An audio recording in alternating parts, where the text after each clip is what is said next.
Jai Gurudev students, welcome to the online teaching of MVM School. In the previous class, we have studied about 5 types of pronoun as personal pronouns, possessive pronouns, demonstrative pronouns, interrogative pronouns, and reflexive pronouns. But still the 5 types of pronouns were left to explain. They are emphatic pronouns, relative pronouns, distributive pronouns, reciprocal pronouns, indefinite pronouns. Firstly, we are going to discuss about the 6th type of pronoun, that is emphasizing pronoun और emphatic pronoun. Hindi में इसे दृढ़वाचक सर्वनाम के नाम से जानते हैं. बच्चों इसको ध्यान से पढ़िएगा, यह भी रिफ्लेक्सिव प्रोनाउन की तरह है पर दोनों में अंतर है. Let us first read the definition written on the screen as the words which are used to refer the subject emphasize are called emphatic pronouns. In Hindi, reflexive pronouns उस समय emphatic pronoun कहलाता है जब उनका उपयोग subject पर जोर या बल देने के लिए किया जाता है.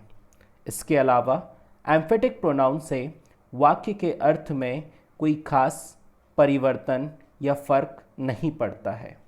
इसका मतलब ये है कि अगर एम्फेटिक प्रोनाउन सेंटेंस में ना भी यूज़ करें तो वो अपने आप में एक कंप्लीट सेंस देता है. Let us once repeat the definition once मोर.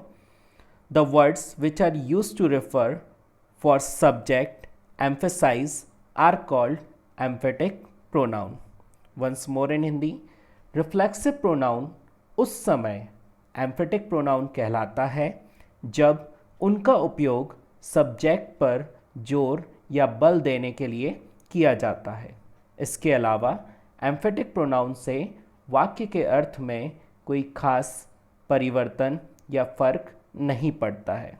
इसका मतलब ये है कि अगर एम्फेटिक प्रोनाउन सेंटेंस में ना भी यूज़ करें तो वो अपने आप में एक कंप्लीट सेंस देता है. We can better understand it through examples. Some examples or some words are given over there: itself, herself, himself, themselves, ourselves, yourself, myself. Okay, here example in the form of the sentences. First one is, they themselves have done their work. She herself cooked this tasty food. My friend himself has discovered this thing. I opened the jar myself. The teacher will give all answers himself. तो यहाँ पर आप words देख रहे होंगे themselves, herself, himself, myself, himself. Okay, जो emphatic pronoun वाले words हैं वो ज़्यादातर जोर किस पर दे रहे हैं? सब्जेक्ट पर. ज़्यादातर वो इशारा किसकी तरफ कर रहे हैं? अपने सब्जेक्ट पर. और यहाँ पर जो वर्क है सब्जेक्ट के द्वारा ही किया जा रहा है, कोई सेकंड पर्सन इंक्लूड नहीं है यहाँ पर, या फिर उसको इन्वॉल्व नहीं किया गया है. तो बच्चों आपके लिए ज़्यादा कन्फ्यूज़न क्रिएट ना हो इसलिए डेफिनेशन को लिखने के बाद कंपेयर ज़रूर करिएगा, डाउट्स ऑटोमेटिक क्लियर हो जाएंगे. Now we are going to discuss about the next type of pronoun as relative pronoun. Hindi में इसे हम संबंधवाचक सर्वनाम के नाम से जानते हैं. रिलेटिव प्रोनाउन को हम हिंदी में किस नाम से जानते हैं? संबंधवाचक सर्वनाम के नाम से जानते हैं. Let us read the definition. Relative pronouns are used to connect a clause or phrase to a noun or pronoun. Once more, relative pronoun are used to connect a clause or phrase to a noun or pronoun. They play the role of joining words in the sentence. ये क्या role play करते हैं? Joining words in the sentence. Let us see in Hindi. बच्चों यहाँ पर clause और phrase word का इस्तेमाल किया गया है. क्लॉज का मतलब होता है sentence which contain the subject and predicate. Subject and predicate हम ऑलरेडी सेंटेंस वाले चैप्टर में पढ़ चुके हैं। और फ्रेज का मतलब होता है इनकम्प्लीट सेंस वाला सेंटेंस जिसका कोई पूर्ण मतलब नहीं निकलता है, मतलब वो मीनिंगफुल सेंटेंस नहीं कहलाता है, that is known as the phrase. हम इस डेफिनेशन को एक बार हिंदी में देख लेते हैं। वह सर्वनाम जो वाक्य में उससे पहले आई हुई संज्ञा, संज्ञा को क्या बोलते हैं, नाउन, से संबंध प्रकट करता हो, संबंधवाचक सर्वनाम कहलाता है तथा दो वाक्यों को जोड़ने का कार्य करता है। Once more I am repeating in Hindi. वह सर्वनाम जो वाक्य में उससे पहले आई हुई संज्ञा से संबंध प्रकट करता है, संबंधवाचक सर्वनाम कहलाता है तथा दो वाक्यों को जोड़ने का कार्य करता है। We can better understand it through examples written here. Who, which, whose, whom, that, when, where, why. Okay. Now we can see the examples in the form of the sentence. The woman who called yesterday wants to learn English. तो यहाँ पर जो who word है वो किसके बारे में indicate कर रहा है, वुमेन के बारे में इंडिकेट कर रहा है। यहाँ पर क्वेश्चन वर्ड्स की तरह इस्तेमाल नहीं किया जा रहा है, यहाँ पर क्या कर रहा है, एक रिलेशन क्रिएट कर रहा है किसके बारे में, वुमेन के बारे में। The women who called yesterday wants to learn English, मतलब वो वुमेन जिसने कल कॉल किया था, ओके, वो क्या करना चाहती है, इंग्लिश को लर्न करना चाहती है। Did you see envelope, second one is written, did you see envelope which came today, क्या तुमने वह एनवेलप देखा है जो आज आया था, विच केम टुडे। सो यहाँ पर जो विच है वो क्या है, relative pronoun. She is the student whose father is scientist, okay, वो वह स्टूडेंट है, she is the student, okay, वह लड़की है जिसके फादर क्या है, साइंटिस्ट हैं। तो यहाँ पर जो हुज वर्ड है वो क्या है, रिलेटिव प्रोनाउन है। Do you like the dog that is sleeping under the table, क्या तुम्हें वह डॉग पसंद है जो टेबल के नीचे सो रहा है। तो यहाँ पर दैट वर्ड क्या है, as a relative pronoun work कर रहा है।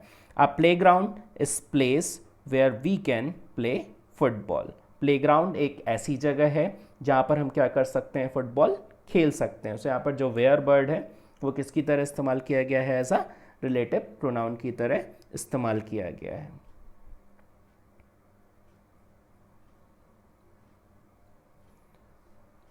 तो रिलेटिव प्रोनाउन टू सेंटेंसेस के बीच में क्या करता है, एक रिलेशन क्रिएट करता है। तो बच्चों यहाँ पर रिलेटिव प्रोनाउन और इंटेरोगेटिव प्रोनाउन में कंफ्यूजन मत रखिएगा या फिर कंफ्यूज मत होइएगा, okay.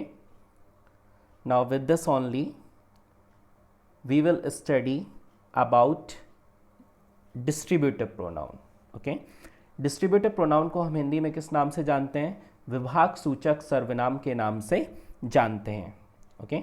Let us see the definition written here. Distributive pronouns are used to refer persons or things one at a time and always used as a singular noun with singular verb, okay। Distributive pronoun को हम हिंदी में किस नाम से जानते हैं, विभाग सूचक सर्वनाम के नाम से जानते हैं, okay. Distributive pronouns are used to refer persons or things one at a time and always used as a singular noun with singular verb, okay। Let us see in Hindi. व्यक्तियों या वस्तुओं को डिवाइड, ओके, या विभाजित करने वाले शब्दों को डिस्ट्रीब्यूटिव प्रोनाउन के नाम से जानते हैं, ओके। वंस मोर, व्यक्तियों या वस्तुओं को डिवाइड या विभाजित करने वाले शब्दों को डिस्ट्रीब्यूटिव प्रोनाउन के नाम से जानते हैं और हमेशा singular noun with singular verb के साथ इस्तेमाल किया जाता है, ओके। हमेशा सिंगुलर नाउन सिंगुलर वर्ब के साथ इस्तेमाल किया जाता है। हम एग्जाम्पल के थ्रू और अच्छे से समझ सकते हैं इसको। यहाँ पर एग्जाम्पल दिए गए हैं, each, either, neither, okay. So let us see the example in the form of the sentence. Either of you can take my book, okay. इसका मतलब क्या, आइदर का मतलब क्या है, तुम दोनों में से कोई एक मेरी बुक क्या कर सकता है, ले सकता है। तो यहाँ पर जो आइदर वर्ड है वो क्या कर रहा है, दो व्यक्तियों को आपस में डिवाइड कर रहा है, मतलब आइदर ऑफ यू, दोनों में से कोई एक। Second example is neither of the girls is tired, दो में से कोई भी गर्ल टायर्ड नहीं हुई है। ओके, दो में से कोई भी गर्ल टायर्ड नहीं हुई है, तो नाइदर भी क्या कर रहा है, दो गर्ल्स को आपस में डिवाइड कर रहा है। Third example is each of them is a good player. उन लोगों में से हर एक प्लेयर अच्छा है, यानी कि हर एक प्लेयर क्या है वहाँ पे, गुड है। ओके, तो ईच वर्ड क्या कर रहा है, हर एक प्लेयर की क्वालिटी बता रहा है। Is it clear to you?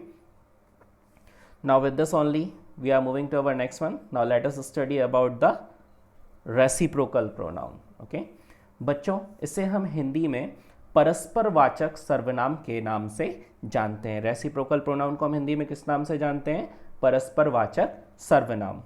Late us see the definition. Reciprocal pronouns are words which are used to refer the same thing which is done by two or more than two people. Okay, reciprocal pronouns are the words which are used to refer the same thing which is done by two or more than two people.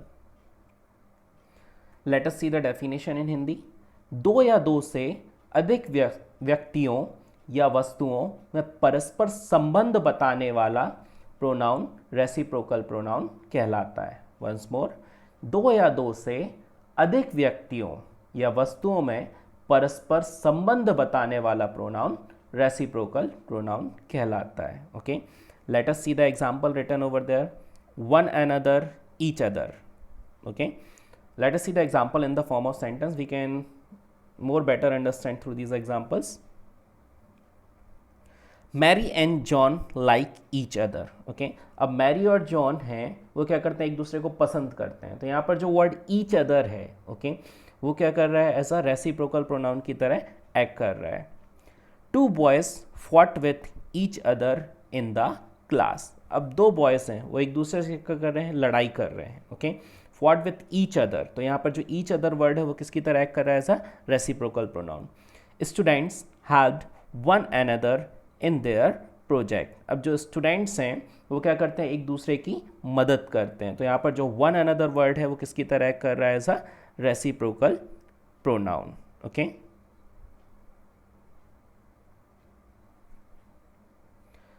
now finally we are going to study our last pronoun, that is indefinite pronoun. Okay,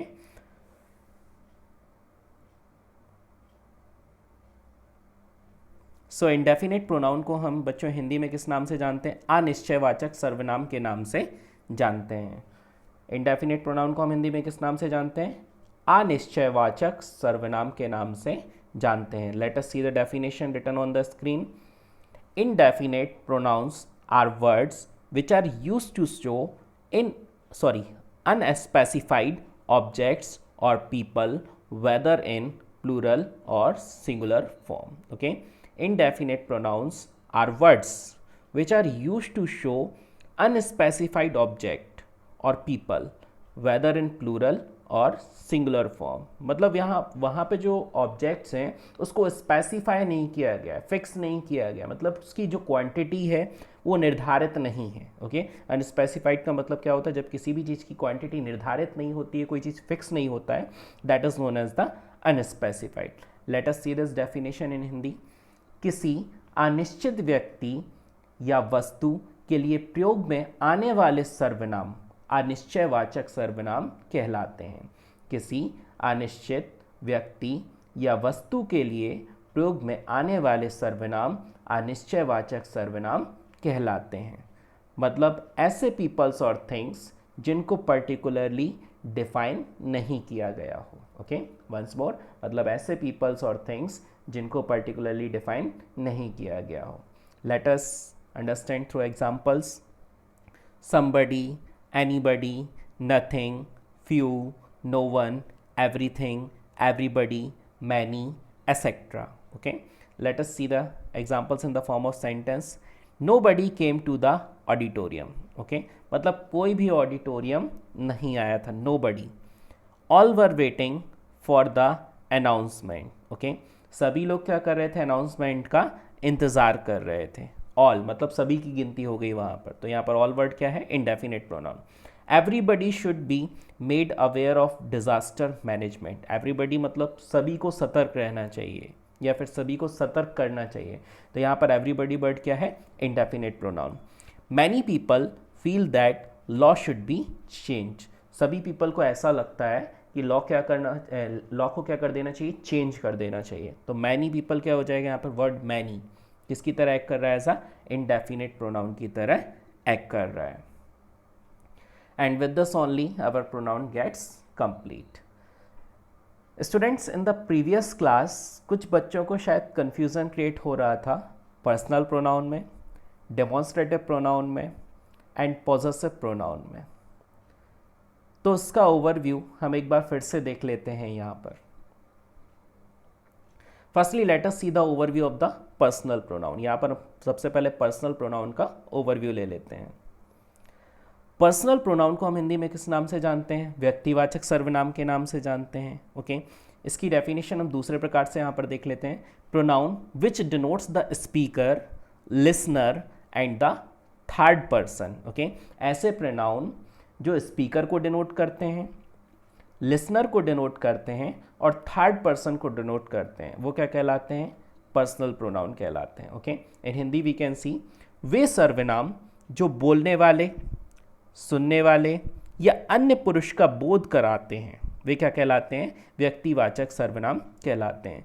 we can see the example written over here, I, we, you, he, she, it, they etc.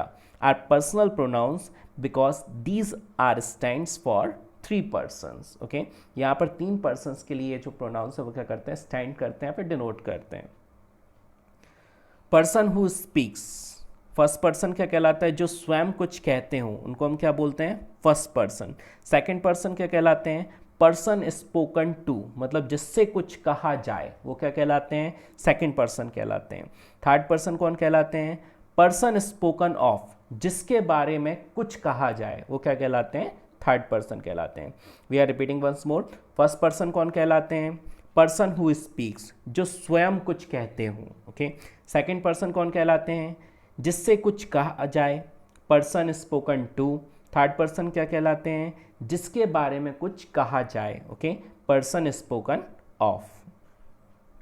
One table is also given here, you can see on the screen. Okay, इसको हम classify कर सकते हैं। यहाँ पर जो पूरे personal pronoun है वो यहाँ पर डिटेल में दिए गए हैं, टेबल के फॉर्म में दिए गए हैं।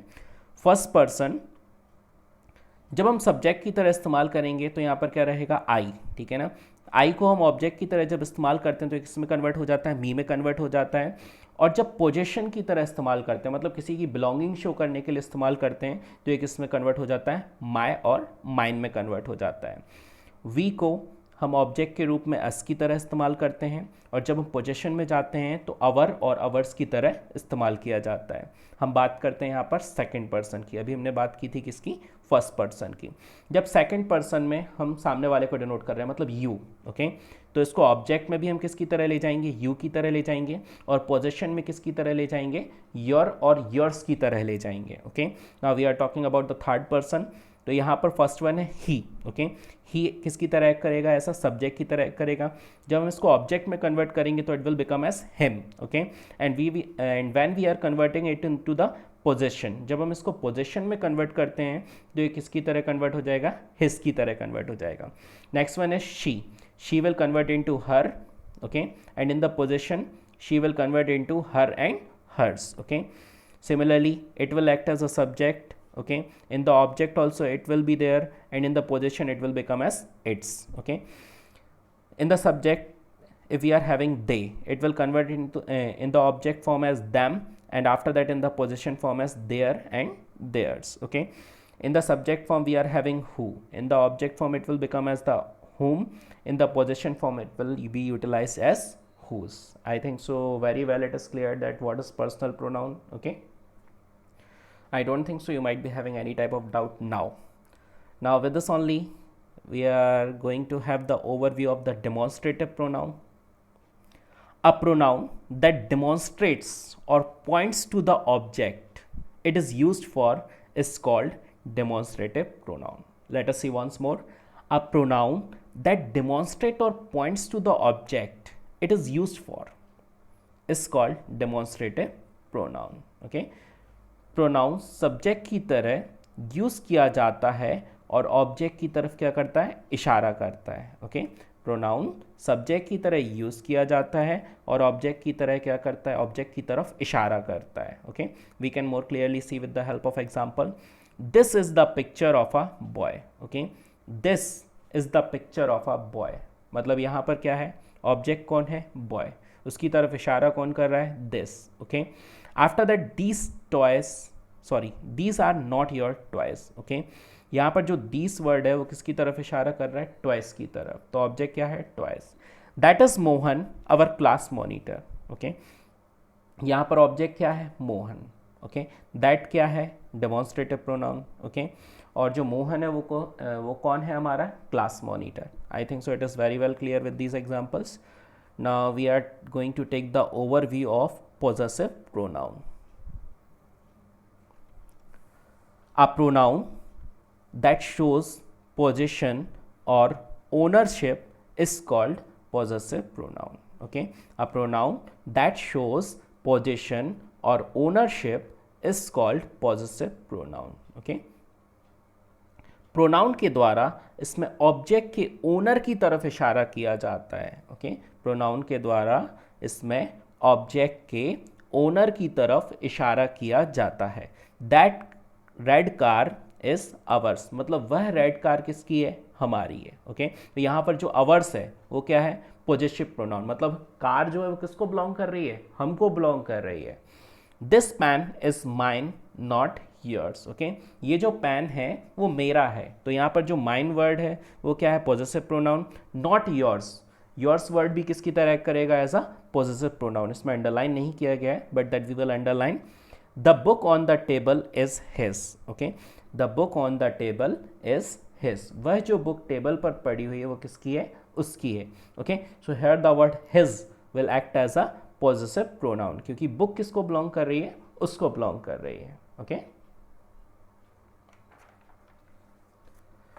नाउ आई थिंक सो सभी को प्रोनाउन बहुत अच्छे से क्लियर हो गया होगा। Okay, now let us have the homework for today. I am just providing you one exercise, so here it is। इस एक्सरसाइज में अंडरलाइन वर्ड की मदद से आइडेंटिफाई करना है कि ये कौन सा प्रोनाउन रिप्रेजेंट करता है। ओके, हम एक बार क्वेश्चन रीड आउट कर लेते हैं। State the kinds of pronoun the underline words belong to in each sentence. हर एक सेंटेंस में एक वर्ड को अंडरलाइन किया गया है, आपको आइडेंटिफाई करना है कि कौन सा प्रोनाउन रिप्रेजेंट करता है। आई थिंक सो क्वेश्चन आपको समझ में आ गया होगा। एक बार हम हर एक क्वेश्चन को रीड आउट कर लेते हैं। This is the picture of a boy, तो यहाँ पर किसको अंडरलाइन किया गया, this. Which is your pencil, तो यहाँ पर अंडरलाइन किया है which. I saw myself in the mirror, तो यहाँ पर वर्ड किसको अंडरलाइन किया है, myself. Neither of the girls is talkative, तो यहाँ पर अंडरलाइन किया है नाइदर को। Someone has broken into the house, तो we have underline the word someone. This is not the book which I wanted, so we have underlined the word which. The book on the table is his, so here the word underline is his. I myself posted the letter, so here the underlined word is myself. These are not your toys, so here the underlined word is these. Who is he, here the underlined word is who.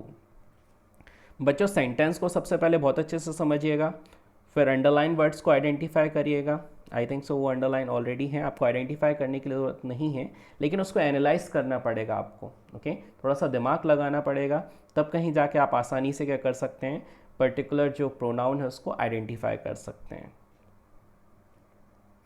And बच्चों अपने notes ज़रूर maintain करते जाइएगा, either in rough copy और either in the fair one. We will meet in the further classes, till then जय गुरुदेव।